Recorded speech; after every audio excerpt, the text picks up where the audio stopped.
నమస్కారం, ADB news కు స్వాగతం. నేను సుధీర్. ముందుగా హెడ్లైన్స్. ముగిసిన లోక్సభ ఎన్నికల నామినేషన్ల పర్వం. చివరి రోజు దాఖలైన 17 నామినేషన్లు, 29 వరకు కొనసాగనున్న ఉపసంహరణ. ఎన్నికల నిర్వహణపై క్షేత్రస్థాయిలో సిబ్బందికి విస్తృత అవగాహన.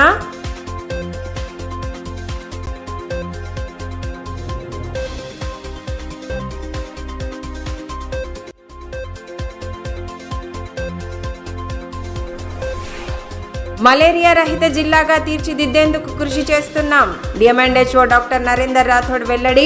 మలేరియా నివారణ దినోత్సవం సందర్భంగా వైద్యారోగ్య సిబ్బందికి దిశానిర్దేశం.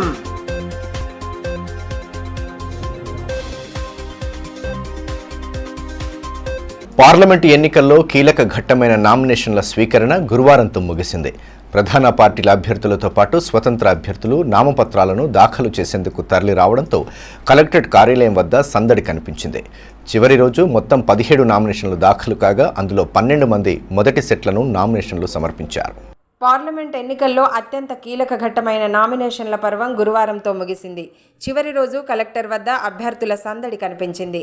ప్రధాన రాజకీయ పార్టీల అభ్యర్థులతో పాటు స్వతంత్ర అభ్యర్థులు తరలివచ్చి నామపత్రాలు దాఖలు చేశారు. కలెక్టరేట్లో ఏర్పాటు చేసిన ఎన్నికల రిటర్నింగ్ అధికారి కార్యాలయంలో నామినేషన్లు దాఖలు చేశారు. జిల్లా కలెక్టర్, ఎన్నికల రిటర్నింగ్ అధికారి రాజహర్షి షా నామపత్రాలను స్వీకరించారు.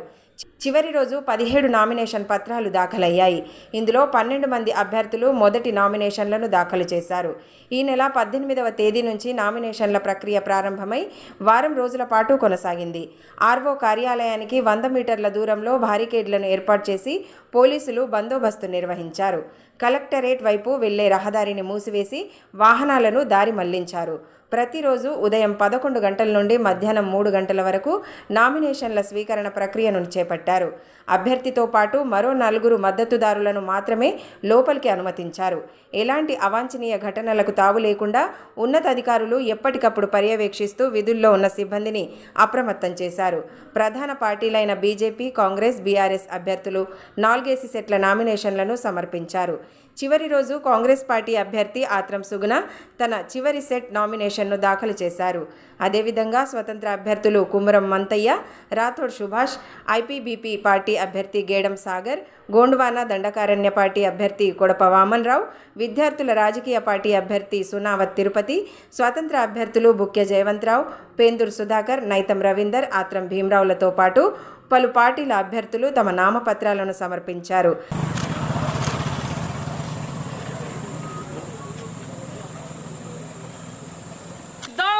తెలంగాణలో పేదల రాజ్యాన్ని సాధిద్దాం. తెలంగాణలో అట్టడుక్కుల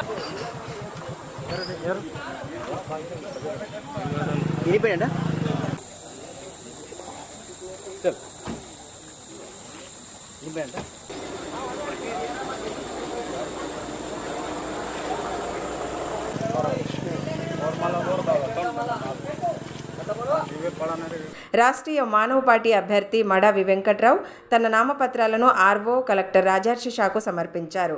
అనంతరం ఆయన మీడియాతో మాట్లాడుతూ ఎంపీ ఎన్నికల్లో తనను భారీ మెజారిటీతో గెలిపించాలని కోరారు. మొత్తానికి ప్రశాంత వాతావరణంలో నామినేషన్ల ప్రక్రియ ముగియగా 26వ తేదీన నామినేషన్ల పరిశీలన జరగనుంది. ఉపసంహరణ 29 వరకు కొనసాగనుంది. పోలింగ్ మే 13, జూన్ 4న ఫలితాలు వెలువడనున్నాయి. రాష్ట్రీయ మానవ పార్టీ కొత్త పార్టీ నుంచి నేను నామినేషన్ వేయడానికి ఇచ్చేసాను. మన ఆదిలాబాద్ పార్లమెంట్ సభ్యునిగా కొత్తగా నేను ఎంపీగా పోటీ చేస్తున్నాను. ఆదిలాబాద్ పార్లమెంట్ ఓటర్లందరికీ నా నమస్కారం. ఈ పార్టీ కొత్త పార్టీని మీ అమూల్యమైన ఓటేసి నన్ను భారీ మెజార్టీతో గెలిపిస్తున్నారని మనం చేస్తున్నాను. మలేరియా రహిత జిల్లాగా ఆదిలాబాద్ను తీర్చిదిద్దడమే లక్ష్యంగా కృషి చేస్తున్నట్లు డిఎంఎండ్హెచ్ఓ డాక్టర్ నరేందర్ రాథోడ్ తెలిపారు. గురువారం ప్రపంచ మలేరియా దినోత్సవం సందర్భంగా ఏర్పాటు చేసిన కార్యక్రమంలో ఆయన ముఖ్య అతిథిగా పాల్గొని వైద్య సిబ్బందికి దిశానిర్దేశం చేశారు. మలేరియా రహిత జిల్లాగా ఆదిలాబాద్ను తీర్చిదిద్దాలని జిల్లా వైద్య ఆరోగ్య శాఖ అధికారి డాక్టర్ నరేందర్ రాథోడ్ అన్నారు. ప్రపంచ మలేరియా దినోత్సవం సందర్భంగా డిఎంఎండ్హెచ్ఓ కార్యాలయంలోని సమావేశ మందిరంలో గురువారం కార్యక్రమాన్ని ఏర్పాటు చేశారు. ఈ సందర్భంగా అధికారులతో కలిసి మలేరియా అవగాహన కరపత్రాలను విడుదల చేశారు. కార్యక్రమంలో డిప్యూటీ డిఎంఎన్హెచ్ఓ సాధన, జిల్లా మలేరియా నివారణ అధికారి డాక్టర్ శ్రీధర్ తదితరులు పాల్గొన్నారు.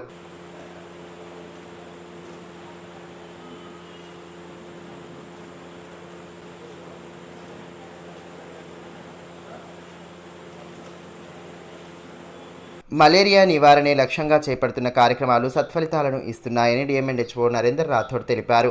గత ఏడాది నుండి జిల్లా మలేరియా తగ్గుముఖం పట్టిందన్న ఆయన వైద్య సిబ్బంది ఈ విషయంలో నిర్లక్ష్యం చేయవద్దని సూచించారు. ర్యాపిడ్ ఫీవర్ సర్వే, డ్రై డేలను నిర్వహించడంతో సహా గిరిజన గ్రామాల్లో దోమతెరలను పంపిణీ చేసినట్లు వెల్లడించారు. వీటి ఫలితంగా సంవత్సరం నుండి ఒక్క కేసు కూడా నమోదు కాలేదని, మలేరియా రహిత జిల్లాగా ఆదిలాబాద్ను తీర్చిదిద్దేందుకు కృషి చేయాలని సూచించారు. దిశగా మలేరియా ప్రపంచ నిర్మాణం ప్రపంచ వైపు మనం వెళ్తున్నాము. సో ఇది వరల్డ్ హెల్త్ ఆర్గనైజేషన్ 2030 నాటికి జీరో మలేరియా చేయడమే మన టార్గెట్గా మనం ఆ దిశగా వెళ్తున్నాము. సో మనం జిల్లాలో ప్రత్యేకంగా చూసుకుంటే 2016లో అప్పట్లో మలేరియా కేసుల్లో చాలా వందలలో మనం చనిపోవడం జరిగింది. అదేవిధంగా మనకు 304 కేసెస్ పాజిటివ్ వచ్చి జరిగింది అప్పుడు 2016లో. ఆ విధంగా మనం ఏదైతే కంటిన్యూగా మనం యాక్టివిటీ చేస్తున్నామో ఇది ముఖ్యంగా ఈ కారణం ఏంటంటే మనకు అవగాహన కల్పించడం వల్ల ఓన్లీ ప్రజలలో, పల్లెల్లో, గ్రామాల్లో ప్రతి ఇంటికి మన ఈ మలేరియా ఎలా వస్తుంది, మలేరియా వల్ల దుష్పరిణామాలు ఏముంటాయనేది ప్రజలలో మనం అవగాహన కల్పిస్తే మనం ఈ జీరో మలేరియా రేట్ని మనం అనుకునే అవకాశం ఉంటుంది. కాబట్టి మనం అందరం ఆ దిశగా పనిచేయాలని నేను ఈ సందర్భంగా కోరుతున్నాను. అదే మన జిల్లాలో చూసుకుంటే ఇందాక చెప్పినట్టు 216, 334 కేసెస్ వస్తే ఈరోజు 224లో జీరో కేసెస్ వచ్చింది. అదే 223లో మనకు 2 పాజిటివ్ మలేరియా కేసెస్ వచ్చింది. కాబట్టి ఏదో కేసెస్ తగ్గుతున్నాయని చెప్పేసి మనం నిర్లక్ష్యం చెందకుండా కంటిన్యూస్గా సేమ్ యాక్టివిటీస్ మానిటరింగ్ చేస్తూ ఉంటేనే మనం జీరో లెవెల్ చేస్తాం. లేకుంటే నిర్లక్ష్యం వహిస్తే ఎప్పుడైనా మళ్ళీ మలేరియా మనకు విజృంభించే అవకాశం ఉంది. కాబట్టి ఇది మనం ఆరోగ్య శాఖ సిబ్బంది కానీ మనం ఏదైతే ఇది మామూలుగా ఏంటంటే ఇది అందరికీ సమస్య ఇది. కాబట్టి అందరూ ప్రజలు కూడా ఇందులో భాగస్వామ్యం అందరం మనకు కృషి చేస్తే తప్ప మనం నివారించే జీరో లెవెల్ ఛాన్సెస్ లేదు. ఆదిలాబాద్ పార్లమెంటు నియోజకవర్గ పోలీస్ అబ్జర్వర్ రాజేష్ కుమార్ సక్సేనా గురువారం జిల్లా కేంద్రానికి చేరుకోగా ఆయన్ని జిల్లా కలెక్టర్ రాజర్షి షా, ఎస్పీ గౌసాలం మర్యాదపూర్వకంగా కలిశారు. స్థానిక పెనుగంగ గెస్ట్ హౌస్లో ఆయనకు పూల మొక్క అందించి స్వాగతం పలికారు. అనంతరం పలు అంశాలపై చర్చించారు. ఎన్నికలను దృష్టిలో ఉంచుకుని చేపడుతున్న బందోబస్తు చర్యలు, ఇతరత్ర అంశాల గురించి చర్చించారు. ప్రముఖ సోయా విత్తనాల కంపెనీ చూపిన నమూనా క్షేత్రాన్ని చూసి పంట సాగు చేసిన రైతులకు పంట దిగుబడి పూర్తిగా పడిపోవడంతో సదరు కంపెనీ ప్రతినిధులను పంచాయతీ కార్యాలయంలో నిర్బంధించిన ఘటన తాంసీ మండలం వడ్డాడి గ్రామంలో చోటు చేసుకుంది. పంట పెట్టుబడిలో సగం కూడా దిగుబడి రాలేదంటూ ఆగ్రహించిన రైతులు తమకు న్యాయం చేయాలని డిమాండ్ చేశారు. తాంసీ మండలంలోని వడ్డాడి గ్రామంలో ఓ సోయా కంపెనీకి చెందిన ప్రతినిధులను పంచాయతీ కార్యాలయంలో రైతులు నిర్బంధించడం స్థానికంగా చర్చనీయాంశంగా మారింది. యాసంగిలో ప్రముఖ కంపెనీకి చెందిన సోయా విత్తనాలను సాగు చేసిన రైతులకు ఆశించిన స్థాయిలో దిగుబడి రాకపోవడంతో తీవ్ర అసంతృప్తి వ్యక్తం చేశారు. విత్తనాల్లో నాణ్యత లోపించడంతో తాము నష్టపోయామని ఆవేదన వ్యక్తం చేశారు.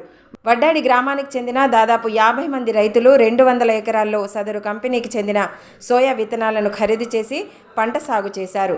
పంట ఏపుగా పెరిగినప్పటికీ పూత కాత సరిగా రాలేదు. దిగుబడి రాకపోవడంతో అన్నదాతలు తీవ్రంగా నష్టపోయారు. వారం క్రితం వ్యవసాయ శాఖ అధికారులను రైతులు సంప్రదించగా ఏఈఓ పంటను పరిశీలించి ఉన్నతాధికారులకు నివేదించారు. కాగా బుధవారం సోయా పంటను పరిశీలించడానికి వచ్చిన విత్తన కంపెనీ ప్రతినిధులను వడ్డాడి రైతులు పంచాయతీ కార్యాలయం వద్ద తమకు న్యాయం చేయాలని నిలదీశారు. విత్తనాల్లో నాణ్యత లోపించడంతోనే పంట దిగుబడి రాలేదని ఆగ్రహించారు. అయితే 8 నుంచి 10 పడుతుందని చెప్పింది వేసవిలా. అయితే మేము ఈ సంవత్సరము దగ్గర ఒక 40 మందిని సీడ్ తీసుకున్నాము. అయితే దీనికి సీడ్ కోసం మేము ప్రయత్నిస్తే రావు సేట్ అనే అతను నేను తెప్పిస్తా అన్నాడు. ఇచ్చిండు ఒక్క బ్యాగ్ 3,500. కానీ పోయిన సంవత్సరం సీడ్ కాదు, ఇది మొత్తం నకిలీ విత్తనాలు ఇవి. దీంట్లో మొత్తం పచ్చగా ఉన్నాయి, తరకలు ఉన్నాయి, పెరగలే, దేనికి తట్టుకోలేదు. ఘోరంగా ఎకరానికి ఒక కుంటలే పడ్డది. ఓవర్ లాస్ అయిపోయినాం మేము. ఇలా ఒక్కొక్క రైతు 3-4 లక్షలు నుక్సాన్ అయినాము. అదే పల్లి కానీ జొన్న కానీ వేసుకుంటే లాభం అవుతుండే. అయితే మాకేమైనా దాని ఎరుగుదల గురించి అనుక్షణము కంపెనీ వాళ్ళతో పిలిచినా కానీ వాళ్ళు మాకు పట్టించుకోలేదు. సోయా పంట కూడా ఈ విత్తనాలు కావని గ్రహించడం మేము మా ఊరి రైతు పొలంలో క్యాంపులు వేసి మాకు ఫీల్డ్ చూపించారు. చూసిన సోయా వేరే విధంగా ఉంది, మాకు ఇచ్చిన సీడ్ మొలిచిన సోయా వేరే విధంగా ఉంది. సోయాబీన్ పంట ఎదుగుదల విషయంలో పలుమార్లు మేము కంపెనీ వాళ్ళకు పిలిచినా కానీ వాళ్ళు మాకు సలహాలు ఇవ్వడానికి కూడా రాలేదు. వాళ్ళు వచ్చినట్టయితే నాణ్యత పరంగా మంచి గింజలు మంచి దిగుబడి వస్తుందేమని అలాని ఎంత పిలిచినా కానీ రాలేదు. గత ఏడాది నమూనా క్షేత్రాన్ని చూసి రైతులు పంట సాగుకు ముందుకు రాగా నమూనా క్షేత్రంలో ఎకరానికి 8 నుండి 10 ఎకరాల క్వింటాళ్లు దిగుబడి వస్తే ప్రస్తుతం 2.5 క్వింటాళ్ల లోపే దిగుబడి రావడంతో అన్నదాతలు తీవ్ర ఆగ్రహం వ్యక్తం చేశారు. ఎకరానికి దాదాపు 20,000 పెట్టుబడి పెట్టగా అందులో సగం కూడా పంట దిగుబడి రాలేదని ఆవేదన వ్యక్తం చేశారు. కంపెనీ ప్రతినిధులను నిలదీశారు.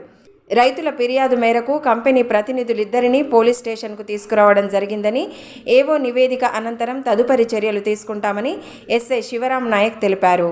దిగుబడి రాలేదని వీళ్ళు చెట్లు ఎదగలేవు, దిగుబడి రాలేదు సార్ అని చెప్పేసి ఇలా వాదన. అయితే అవే విత్తనాల మరి వేరే విత్తనాల తీసుకొని వచ్చిండ్రు. మళ్ళీ నిన్న వచ్చేసి వడ్డెల్లో వాళ్ళు విత్తనాలు సంచులు దాదాపు 150 సంచుల దాకా సేల్ చేసిండ్రు.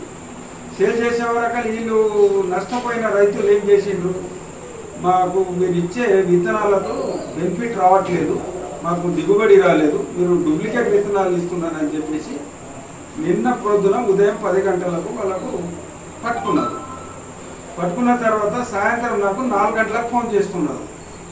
ఫోన్ చేయగానే వెంటనే నా సిబ్బందిని పంపించి టౌన్కు రప్పించిన మాట్లాడినా.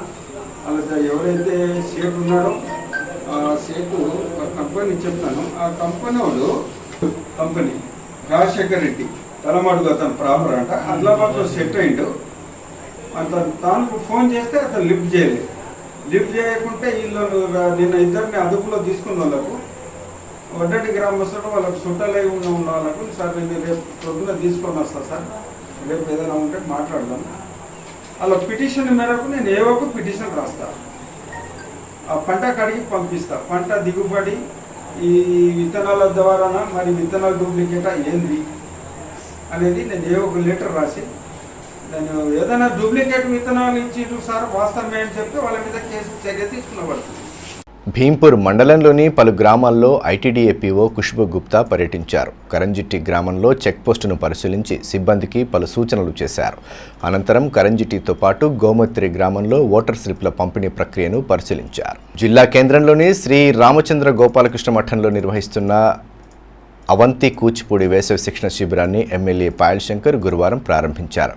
శిక్షణ వివరాలను అడిగి తెలుసుకుని ఔత్సాహికులు ఈ అవకాశాన్ని సద్వినియోగం చేసుకోవాలని సూచించారు. కళల పట్ల అభిరుచి కలిగిన వారికి సరైన ప్రోత్సాహం అందిస్తే ఉత్తమ ఫలితాలు సాధిస్తారని ఎమ్మెల్యే పాయల్ శంకర్ అన్నారు. పట్టణంలోని శ్రీ రామచంద్ర గోపాలకృష్ణ మఠంలో నిర్వహిస్తున్న అవంతి కూచిపూడి వేసవి శిక్షణ శిబిరాన్ని ఆయన ప్రారంభించారు. ముందుగా మఠాధిపతి శ్రీ యోగానంద సరస్వతితో కలిసి విఘ్నేశ్వరునికి ప్రత్యేక పూజలు జరిపారు. నృత్య గురువు అవంతి శిక్షణ వివరాలను వెల్లడించారు. కార్యక్రమంలో గండ్రత్ సంతోష్, బండారి దేవన్న తదితరులు పాల్గొన్నారు.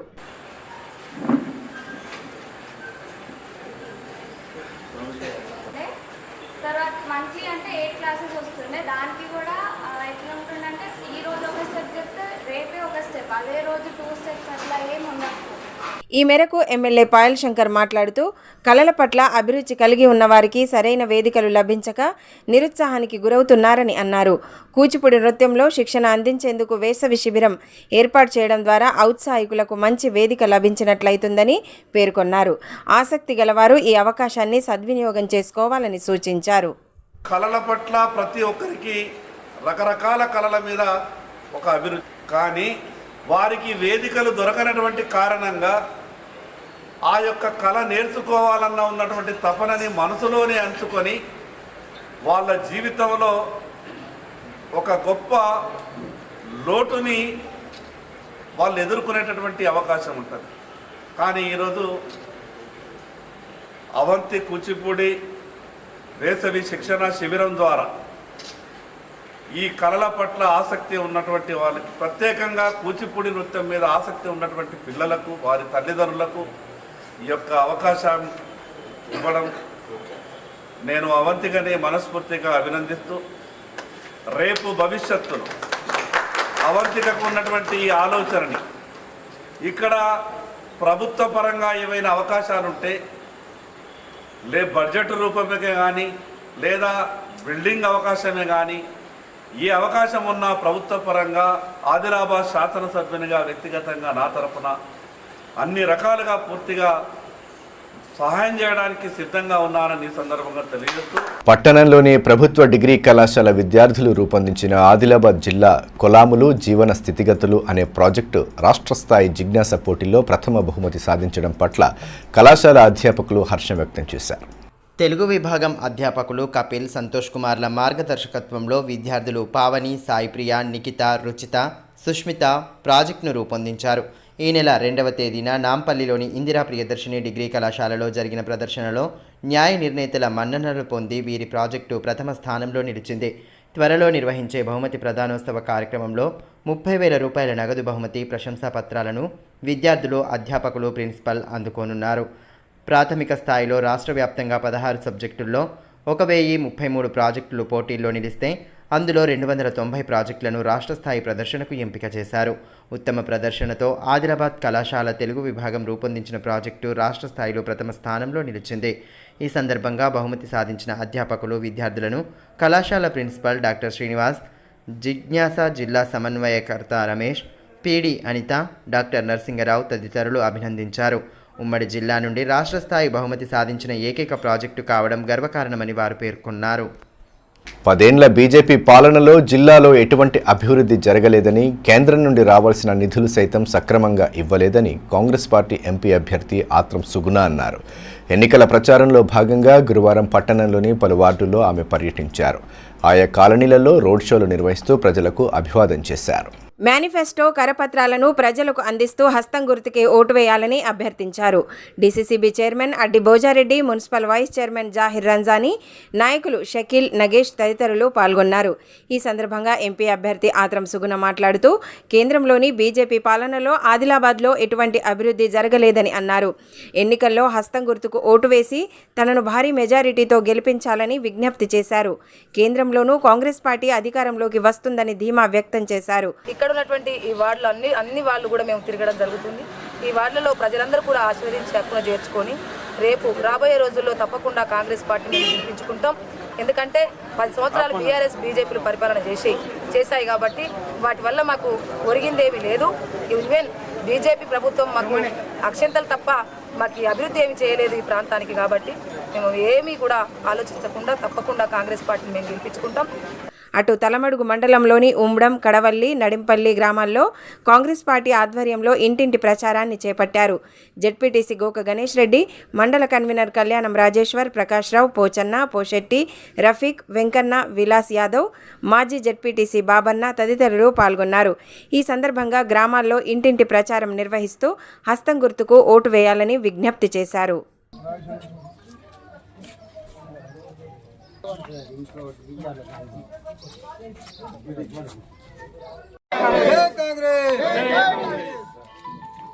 చేతు గుర్తుకే సోనియా గాంధీ నాయకత్వం. రాష్ట్ర ప్రభుత్వం ద్వారా ప్రవేశపెట్టిన వ్యాక్సిన్ల పనితీరుపై క్షేత్రస్థాయిలో అధ్యయనం చేసేందుకు Johnson snow India private limited technical బృందం సభ్యులు చేపట్టిన పర్యటన ముగిసింది. ఈ మేరకు గురువారం డిఎంఎండ్హెచ్ఓ డాక్టర్ నరేందర్ రాథోడ్ను కలిసి పర్యటనకు సంబంధించిన వివరాలను వెల్లడించారు. రాష్ట్ర ప్రభుత్వం ద్వారా అందుతున్న వ్యాక్సిన్ల పనితీరు, వాటి ప్రభావం గురించి క్షేత్రస్థాయిలో తెలుసుకునేందుకు జిల్లా వ్యాప్తంగా పర్యటించినట్లు Johnson snow India private limited technical manager David Damara తెలిపారు. గత 4 రోజులుగా జిల్లాలో పర్యటించిన బృందం వ్యాక్సిన్ పనితీరుకు సంబంధించిన వివరాలను గురువారం డిఎంఎండ్హెచ్ఓ డాక్టర్ నరేందర్ రాథోడ్కు వివరించారు. డిఎంఎండ్హెచ్ఓను కలిసి వారి అనుభవాలను తెలియజేశారు.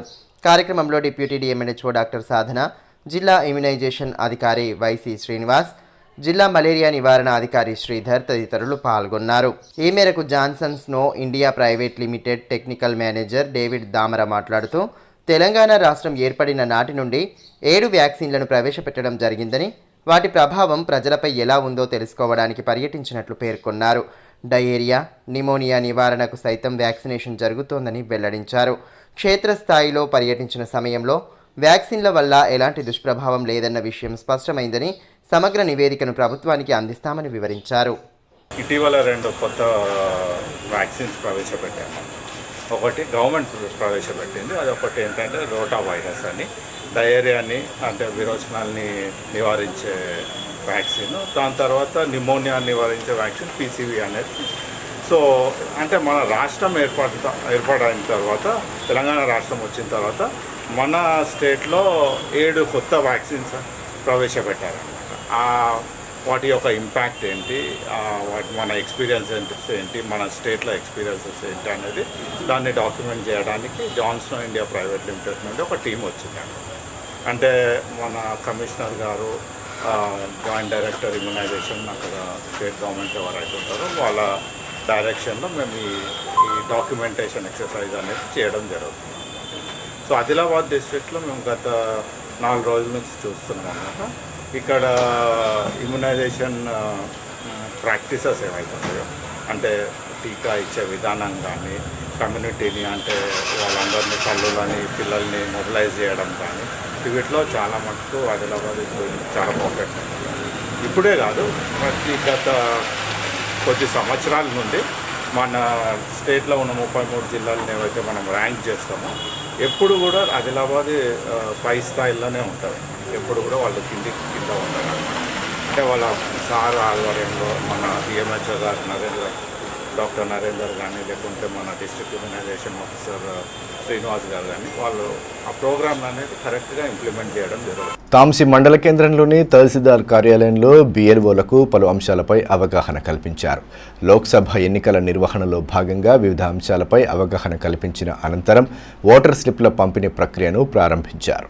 పార్లమెంటు ఎన్నికలు సమీపిస్తున్న వేళ ఎన్నికల నిర్వహణకు అధికార యంత్రాంగం సంసిద్ధమవుతోంది. క్షేత్రస్థాయిలో విధులు నిర్వహించే సిబ్బందికి విస్తృత అవగాహన కల్పిస్తున్నారు. ఇందులో భాగంగానే తాంసీ మండల కేంద్రంలోని తహసీల్దార్ కార్యాలయంలో BLOలకు పలు అంశాలపై అవగాహన కల్పించారు.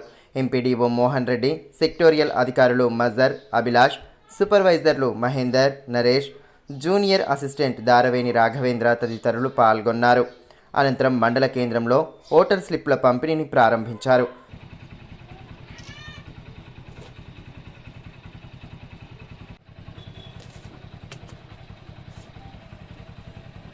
ఈ సందర్భంగా MRO లక్ష్మి మాట్లాడుతూ ఈ నెల 25వ తేదీ నుంచి వచ్చే నెల 8వ తేదీలోపు ఇంటింటికి తిరుగుతూ 100% ఓటర్ స్లిప్స్తో పాటు ఓటర్ గైడ్ను పంపిణీ చేయాలన్నారు. BLOలో నిర్ణీత గడువులోగా ఓటర్ స్లిప్స్ పంపిణీ చేయాలని సూచించడం జరిగిందని పేర్కొన్నారు. వాళ్ళకి మనం పంచినట్టు తెలియాలి, కానీ వాళ్ళని పట్టుకొని మనం ఎవరి చుట్టూ తిరగద్దు. కాబట్టి ఇంటింటి తిరుగుకుంటా ఒక ఇంటి ఓనర్కు 18 సంవత్సరాలు నిండిన వాళ్ళకే ఇవ్వాలి. ఇంట్లో ఒక 5 ఉన్నారనుకో ఇంకోళ్ళకి ఇచ్చిన సరిపోతుంది, కానీ పక్క వాళ్ళ ఇంట్లో పక్క వాళ్ళకి కనబడి ఇలాంటివి ఇవ్వద్దు. ఇలాంటివి ఇది ఓటర్స్ గైడెన్స్ వచ్చినాయి, CVCలు ఇవన్నీ ఇచ్చుకుంటూ మీరు ఒక్కొక్కరు చెప్పుకుంటూ రోజు ఒక 100 వంచినా ఏం కాదు. మీరు ఎంత తొందర చేస్తే అంత సంతోషం. ఫిషరీస్ ఫెడరేషన్ ఆదిలాబాద్ పార్లమెంట్ ఇన్ఛార్జిగా తనను నియమించడం పట్ల కాంగ్రెస్ పార్టీ పట్టణ అధ్యక్షులు గుడిపల్లి నాగేష్ హర్షం వ్యక్తం చేశారు. తెలంగాణ ఫిషరీస్ ఫెడరేషన్ చైర్మన్ మెట్టు సాయికుమార్ ఉత్తర్వులు జారీ చేసినట్టు వెల్లడించారు. ఈ మేరకు గురువారం స్థానికంగా ఏర్పాటు చేసిన మీడియా సమావేశంలో ఆయన పాల్గొని రాష్ట్ర ముఖ్యమంత్రి రేవంత్ రెడ్డితో పాటు పలువురికి ధన్యవాదాలని తెలియజేశారు.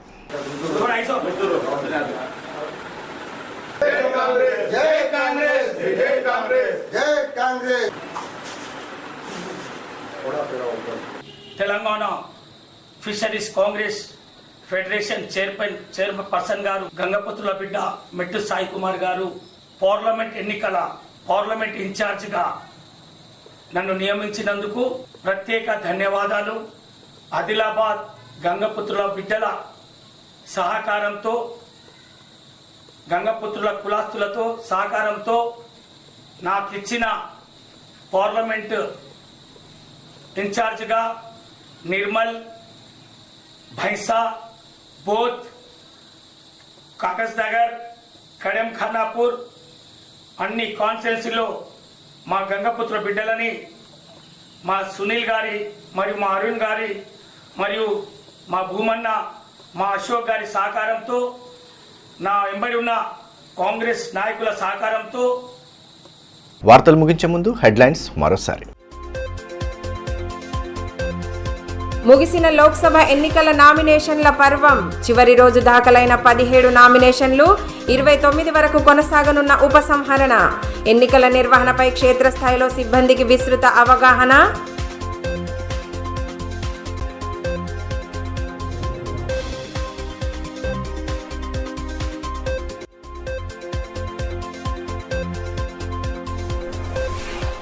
మలేరియా రహిత జిల్లాగా తీర్చిదిద్దేందుకు కృషి చేస్తున్నాం. డిఎంఎండ్హెచ్ఓ డాక్టర్ నరేందర్ రాథోడ్ వెల్లడి. మలేరియా నివారణ దినోత్సవం సందర్భంగా వైద్యారోగ్య సిబ్బందికి దిశానిర్దేశం.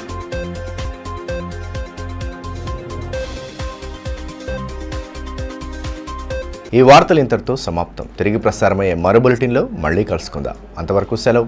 నమస్కారం.